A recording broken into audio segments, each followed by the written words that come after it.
در دنیای امروز بناها و معابد باستانی رو می‌بینیم که با هیچ معیار و ترازی نمیتونیم نحوه و نوع ساختشون رو توسط دست انسان با بی امکاناتی و بی ابزاری های هزاران سال پیش درک کنیم، چون با ابزار و امکانات فعلی هم ساخت این گونه معابد و ساختمان ها امکان پذیر نیست. درباره ساخت این بناها و معابد تاریخی گفته های زیادی وجود داره، از جمله اینکه سازه ها به دست اشخاص فرازمینی و یا اجنه ساخته شدند، مثل اهرام مصر، معبد کایلاسا و دیگر اماکن باستانی. اما امروز میخوایم که شما رو با معبد کایلاسا در شبه قاره کهن هند آشنا کنیم. معبد کایلاسا یکی از شاهکارهای باستانی هنده که دانشمندان و تاریخدانها هنوز هم از چگونگی ساختش متحیرن. حالا بیایید ببینیم اصلا معبد کایلاسا چیه؟ این معبد که بخشی از مجموعه معابد آلورا در ایالت مهاراشترا هند قرار داره، نه تنها یک مکان مذهبی بلکه یک شاهکار معماریه. چیزی که این بنا رو خاص میکنه اینه که به جای ساختن از پایین به بالا به صورت کامل از بالا به پایین یک کوه سنگی تراشیده شده. یعنی با ابزارهای ابتدایی اون زمان کل این بنا رو از دل کوه بیرون کشیدند. واقعا چطور ممکنه؟ چون اگه مثل بناهای دیگه از پایین به بالا و به صورت چیدمان مصالح و ملات ساخته میشد، اگه خطایی یا اشتباهی رخ میداد میشد تخریبش کرد و دوباره ساختش. اما در ساخت این بنا با این ظرافت جای هیچ اشتباهی ولو خیلی کوچیک و جزئی هم نبوده. این معبد در دوره سلطنت راشترکوتاها بین قرن 8 و 9 میلادی ساخته شده، اما نکته جالب اینه که هیچ مدرک تاریخی دقیقی درباره روش ساخت و یا مدت زمان دقیقش وجود نداره. بعضی ها میگن شاید صدها سال طول کشیده باشه. اما بریم سراغ بخش اصلی معبد. از ویژگی‌های معماری شگفت انگیزش اینه که معبد همونطور که گفتم به طور کامل از سنگ تراشیده شده و با مجسمه ها و نقشه های بی‌نظیر تزیین شده. اینجا میتونید تصاویری از خدایان هندو مثل شیوا، ویشنو و غیره رو ببینید. چیزی که خیلی ها رو شگفت زده میکنه دقت فوق‌العاده در جزئیاته. اصلاً چطور تو اون زمان و بدون ابزارهای مدرن تونستن چنین چیزی رو خلق کنن؟ بعضی ها میگن شاید از تکنولوژی های گم شده استفاده شده که ما امروزه دیگه بهشون دسترسی نداریم. حتی تئوری های مربوط به فضایی ها هم مطرحه. هر سال هزاران گردشگر از سراسر جهان به اونجا میرن و این شگفتی رو میبینن و هر کسی که میاد بدون شک تحت تأثیر عظمت و زیبایی این معبد قرار میگیره.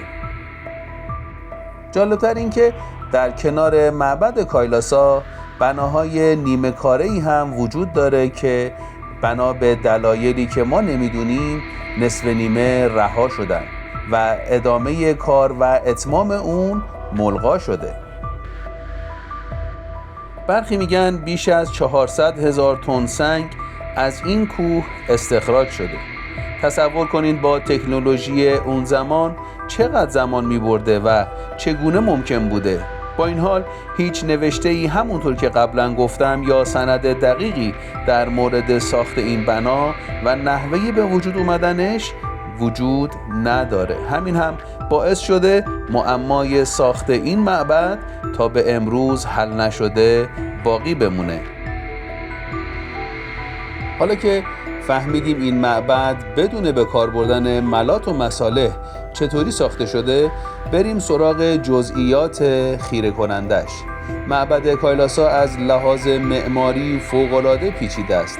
طراحان اون به طرز عجیبی به هندسه، تناسب و تقارن توجه داشتند. اینجا مجسمه‌های بزرگ خدایان هندو به ویژه شیوا با جزئیات بی‌نظیر تراشیده شده. اما چیزی که کایلاسا رو اینقدر مهم میکنه اینه که این معبد به کایلاسا، کوه مقدس در اساطیر هندو که محل اقامت شیوا، یکی از خدایان هندوه، تقدیم شده.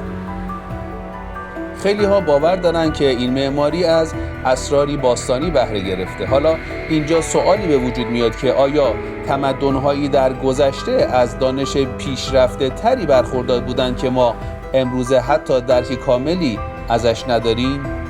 یکی از بحث برانگیزترین تئوری ها اینه که شاید این بنا توسط موجوداتی فراتر از انسان ساخته شده باشه. برخی نظریه پردازان معتقدند که این معبد با کمک تکنولوژی های فرازمینی یا ماورایی ساخته شده، چون دقیقاً مشابه تکنولوژی مدرن به نظر میرسه، در صورتی که به نظر میاد در اون دوره نباید چنین چیزی وجود می داشت. در کنار این همه شگفتی، معبد کایلاسا یک مرکز فرهنگی و مذهبی بزرگه که از گذشته‌های دور الهام بخش هنر و معماری هند بوده. هنوز هم هنرمندان و معماران از طراحی و نقش‌های این بنا الهام می‌گیرند.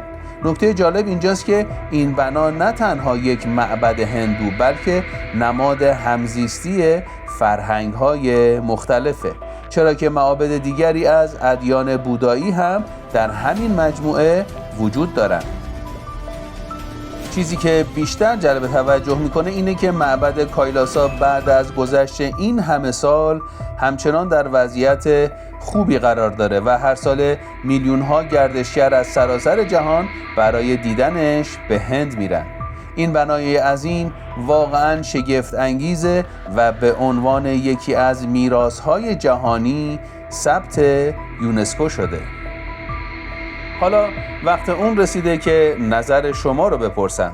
به نظر شما این بنا با دست انسان ساخته شده یا نیرویی فراتر از توان انسان؟ آیا تکنولوژی هایی در گذشته وجود داشته که ما از اون بیخبریم؟ حتما در بخش کامنت ها نظرتون رو بنویسید و اگه این ویدیو براتون جذاب بود دکمه لایک رو بزنید و کانال ما رو سابسکرایب کنید. تا ویدیوی بعدی مراقب خودتون باشید. بدرود.